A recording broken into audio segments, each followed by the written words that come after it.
see left side, integration about axis AB is equal to m by l dx x square. Now C त्या प्रोसिजरमध्ये आपण please note असं म्हणून एक sentence लिहिलं होतं, that is don't forget to use proper limits. तर पहा how to use limits, हे इंटिग्रेशनचे लिमिट.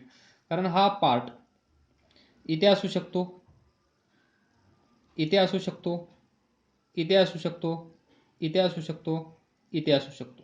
तर पहा या ॲक्सिसला मोमेंट ऑफ इनर्शिया काढायचा आहे.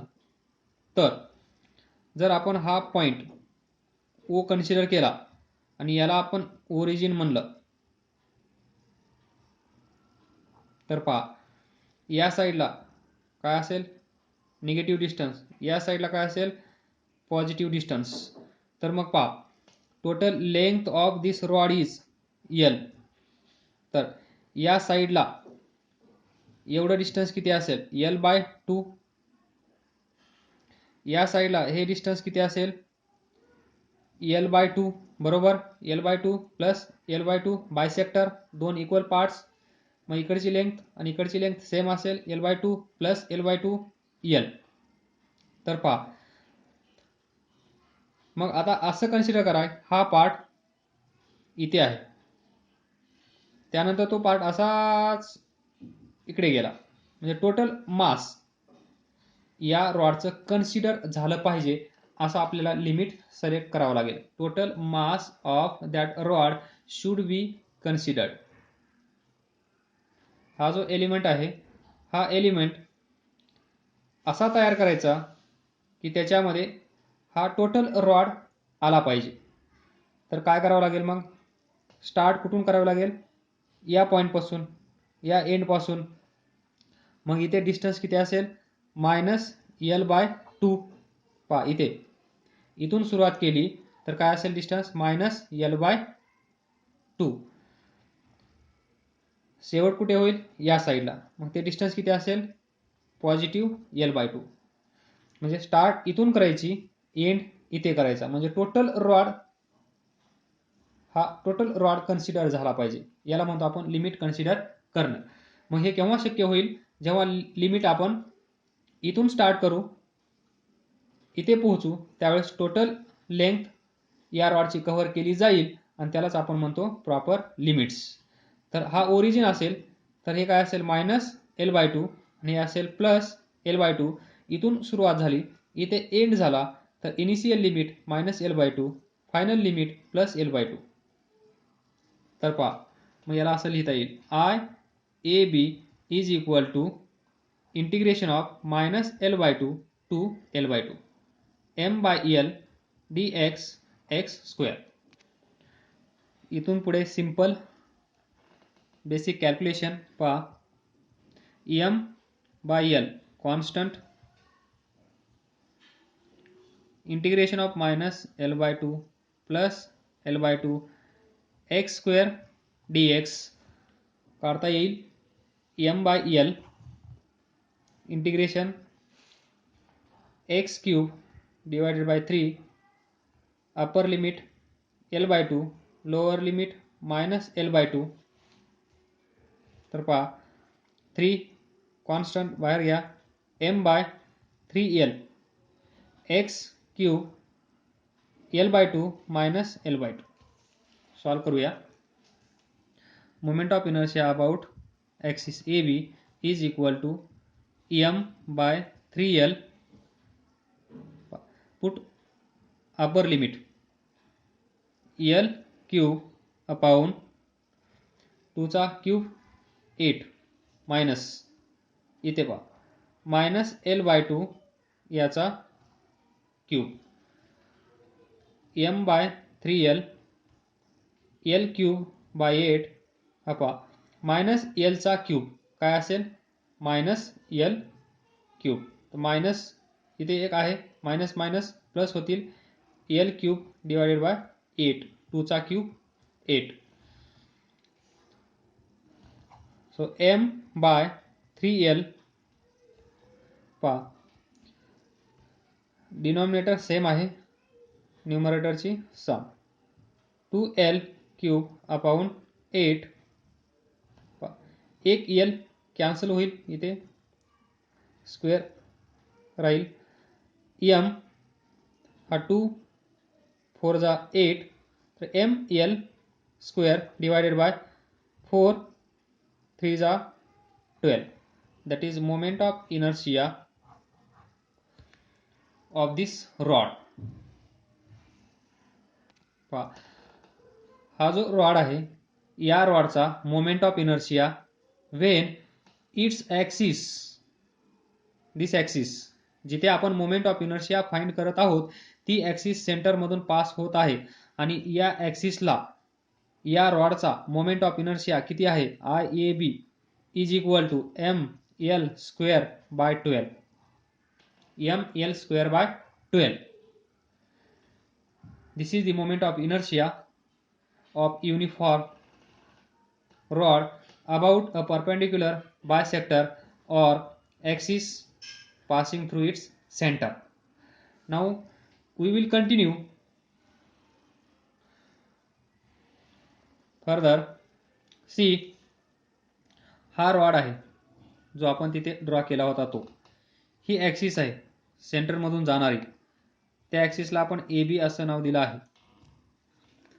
That is IAB is equal to IG is equal to ML square by 12 हे आपण लिहू शकतो. IAB याच ॲक्सिसला आपण IG असं लिहू शकतो कारण ही ॲक्सिस जिओमेट्रिकल सेंटर मधून पास होत आहे, त्यालाच शॉर्टमध्ये आपण असं लिहितो IG, आणि तो असेल ML स्क्वेअर बाय 12. तर पहा, now we will use parallel axis theorem to find moment of inertia to extreme position of this rod. या रॉडची ही एक्स्ट्रीम पोझिशन आहे. आता याच्यामध्ये हा AB इथे घेऊन या, AB, आणि ॲक्सिसला आपण G कन्सिडर केला आहे. Moment of inertia of this rod when axis passes through its center is this. आता आपल्याला फाइंड करायचं आहे moment of inertia about this axis. To find moment of inertia about this, about AB इथे. तर पहा, ही ॲक्सिस या ॲक्सिसला कशी आहे, parallel.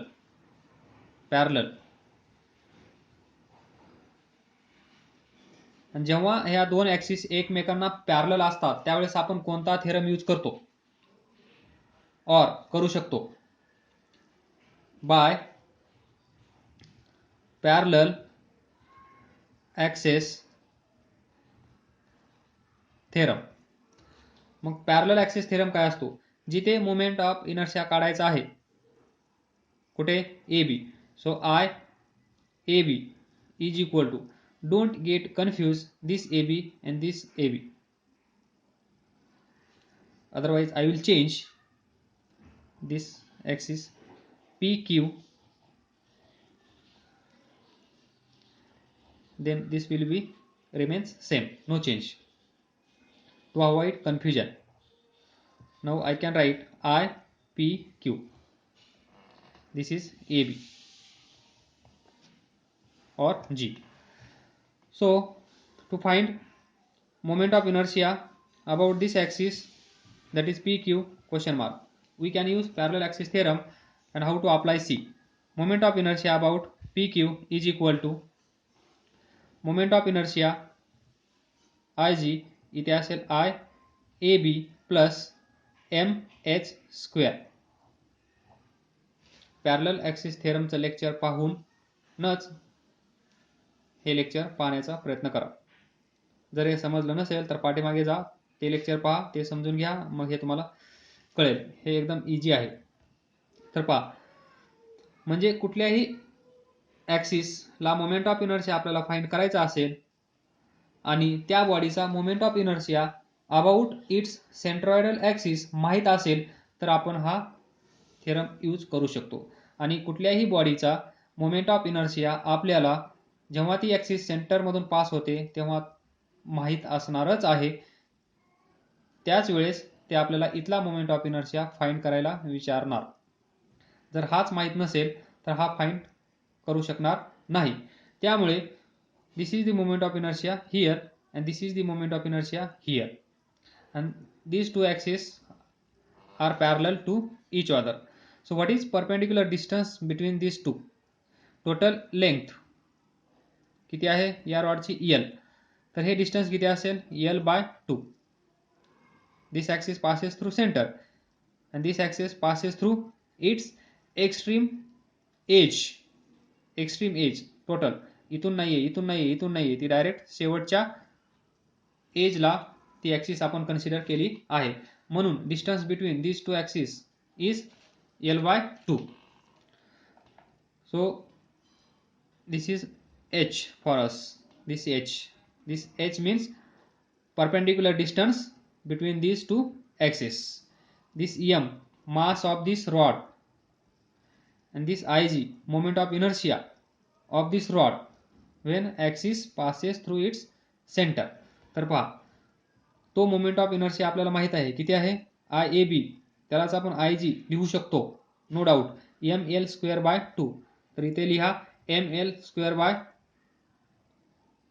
is 12 ml²/12 plus m mass of this rod m h is perpendicular distance between these two axes. किती आहे हा ॲक्सिस या दोघांमधला डिस्टन्स किती आहे L/2. तर इथे लिहा L/2 याचा स्क्वेअर. याला सोडवण्याचा प्रयत्न करा. ml²/12 प्लस ml²/4 12 काय येईल इथे ml² प्लस 4 3 म्हणजेच 3ml². हे सर्वांना जमत असेल असं कन्सिडर करून मी कॅल्क्युलेशन करत आहे.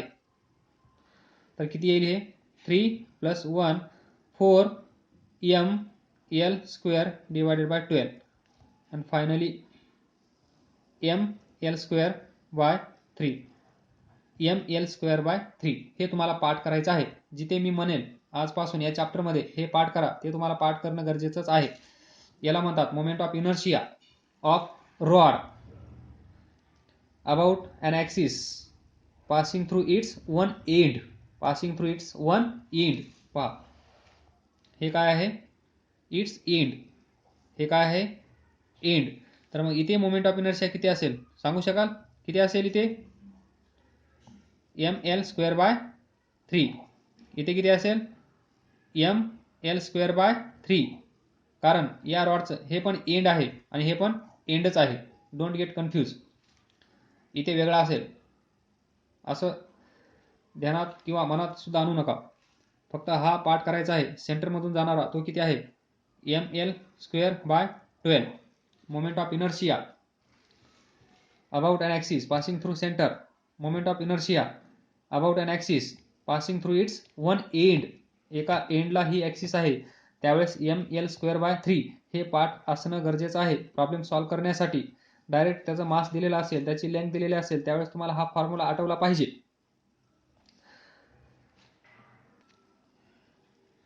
नेक्स्ट पहा हा रॉड याची लेंथ L, हा सेंटर. तर इथे मोमेंट ऑफ इनर्शिया किती असेल ml²/12. हे या रॉडचं एक एंड. इथे मोमेंट ऑफ इनर्शिया किती असेल ml²/3. पहा कुठे जास्त आहे हा नंबर जास्त आहे. So moment of inertia at end is greater than moment of inertia at G, that is centroidal axis. म्हणून हा रॉड अबाउट इट्स सेंटर इथे फिरवणं सोपं जातं, इथं फिरवणं कठीण जातं कारण इथे मोमेंट ऑफ इनर्शिया जास्त आहे. इथे मोमेंट ऑफ इनर्शिया कमी असल्यामुळे आपण या रॉडला अबाउट इट्स सेंटर किंवा सेंटरच्या भोवती फिरवू शकतो. इथे तेवढं फिरवणं शक्य नाहीये. फिरवू शकतो पण या दोघांच्या कंपॅरिझनमध्ये इथे व्यवस्थित फिरू शकतो. इझिली कॅन रोटेट, इथे इझिली कॅन नॉट रोटेट. तर पहा आपण फक्त काय केलं, इथला मोमेंट ऑफ इनर्शिया फाइंड केला आणि by using parallel axis theorem इथला फाइंड केला. Now next,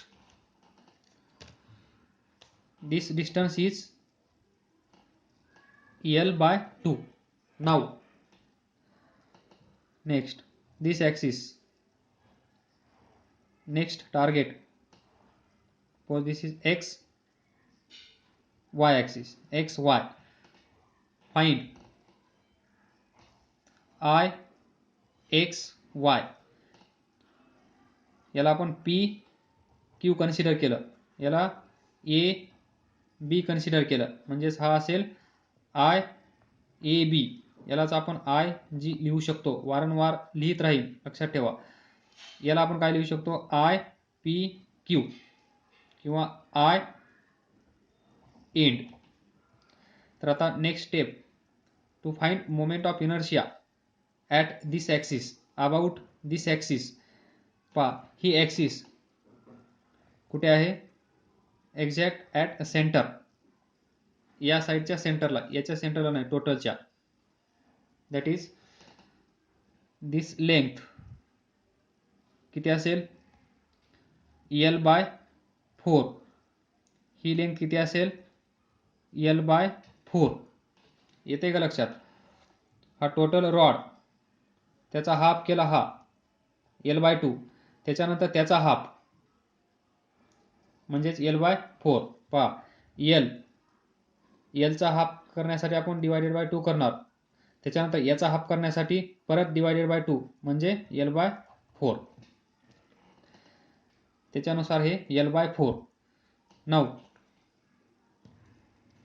C, to find moment of inertia about X Y axis, ही या ॲक्सिसला कशी आहे, परत एकदा ही ॲक्सिस या ॲक्सिसला कशी आहे, याचा आन्सर असेल पॅरलल. दिसत आहे पॅरलल. जर ती पॅरलल असेल तर आपण काय यूज करू शकतो, बाय यूजिंग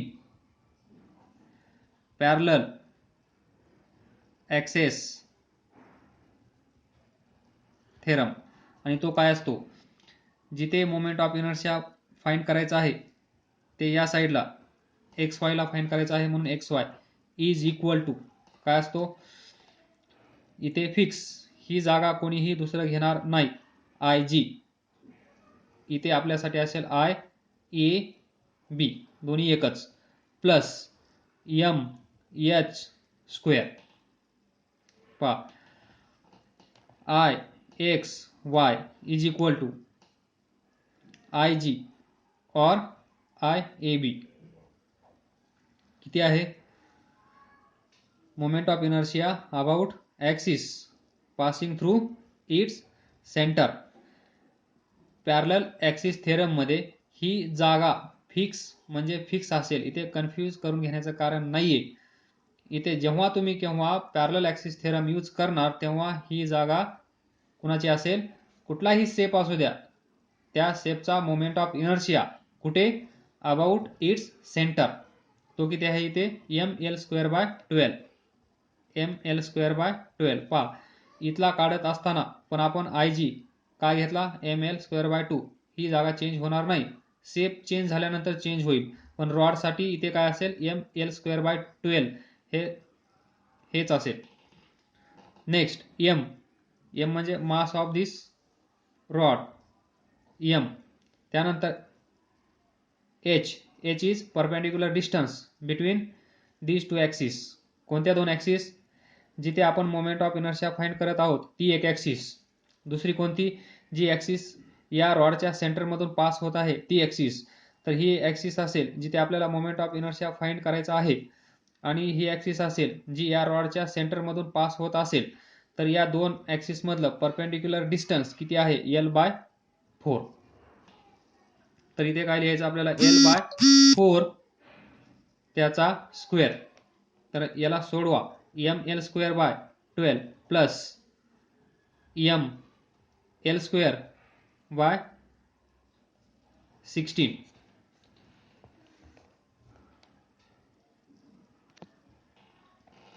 नेक्स्ट